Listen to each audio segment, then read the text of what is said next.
The Cotton franchise is one of the best examples of going back to an earlier decade and digging out a franchise that needs some love and attention and could absolutely work and kick ass in modern day gaming. Because I didn't know about this series because it was a bit niche and usually Japan centric, but now I absolutely love it, and I've been busy buying up all kinds of either old updated ones or, in the case of Cotton Fantasy, a totally new entry to the series. Now, Cotton is a usually side-scrolling shoot-'em-up, but it has dabbled in other areas of shoot-'em-ups too, and Cotton Fantasy brings together side-scrolling shoot-'em-up along with what I always term as the Space Harriers levels, which is where you're going forward in a 3D environment, but you can move around horizontally and vertically. Across the game, you have vibrant graphics, a fantastic soundtrack which borrows from remastered tracks from previous games, great for fans of the series, but very energized and full of life. And it's a light-hearted kawaii story that's fun and charming, doesn't take itself seriously, but underneath all of that, the core gameplay mechanics are extremely sound, very addictive, very playable, and they differ as you go through each of the 6 playable characters that you have in this game dramatically. The gameplay mechanics are sound as a rock. They're approachable for newcomers, but there's difficulty levels that will challenge all of the veterans if you want them to be. And it just handles and feels really solid and well put together. And whilst you've got this game being bending over backwards, being full of energy and light-heartedness, you almost take for granted the fact that the game plays like a dream, and it really does in Cotton Fantasy. The game itself has 6 playable characters, and they all handle very differently, and they do that by the way how you collect power-up crystals. Power-up crystals flash through different colours before they kind of dive off the screen, and it's up to you when and how many you collect as you go. The 4 kind of standard-ish characters have different weapon sets often for different colours. And so if you're playing with Cotton, you'll hit one colour and it will send out lasers directly in front of you. Another one will fan them out more to the side or change them into bombs, for example. Or it might be that they lob things in a curveball, or they could be homing missiles. There's strategy there for you to choose the exact power-up at the right time to collect them and to ignore the other ones once you've got the weapon that you need for the stage that you're playing, especially as stages often divide up into multiple levels where you can kind of go high or low and go through narrow corridors with specific enemy types. You might favour certain power-ups and then you want to actively avoid collecting something else as it flies at you. That is largely how 4 of the main characters work, although it's more sometimes around changing layouts or getting repeated ones and bulking up a certain weapon type if you can. But there are 2 additional characters that do something totally different, and they borrow from other shoot-'em-up games. The first of these takes from Sanvian and the time attack experience or gameplay mechanic. This does away with lives and instead gives you 600 seconds that will slowly count down second by second. But every time you get hit, you lose a chunk of time.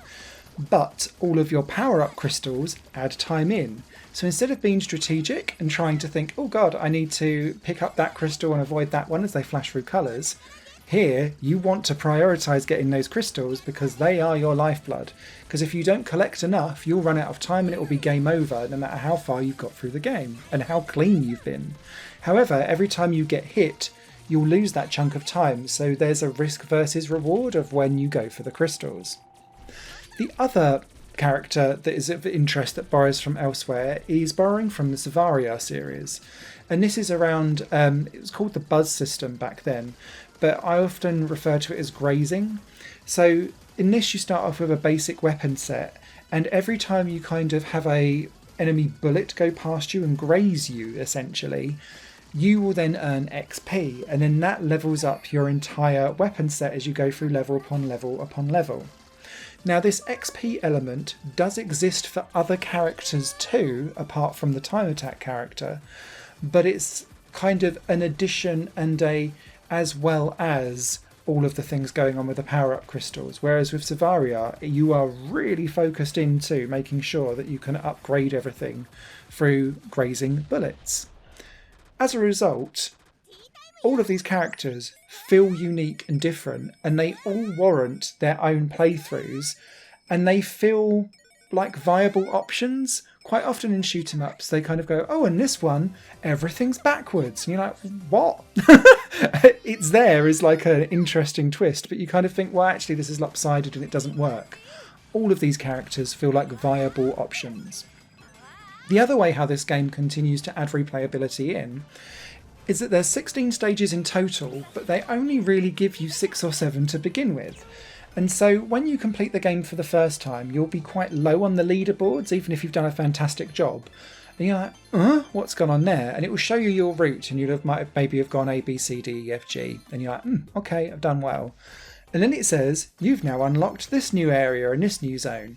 And you get to pick out the order in which you complete certain levels. But now you've got more into the pot to choose from.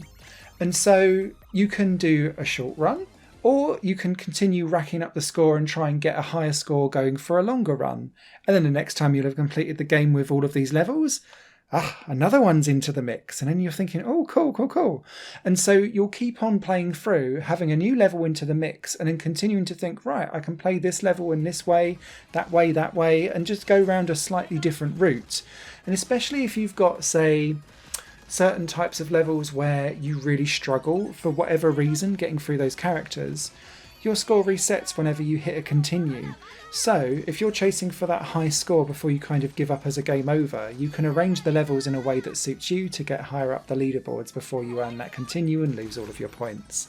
It's such a nice drip feed of extras that it just works really nicely. All of this can then be played in individual stages in practice mode, which is really helpful for understanding pattern recognition, for example, especially on those harder difficulties. And then all of your scores go onto not just a local leaderboard, but also a national and global leaderboard online too, which is great. I have to say that I had an absolutely fantastic time playing with Cotton, and it will be a game that I'll continuously come back to.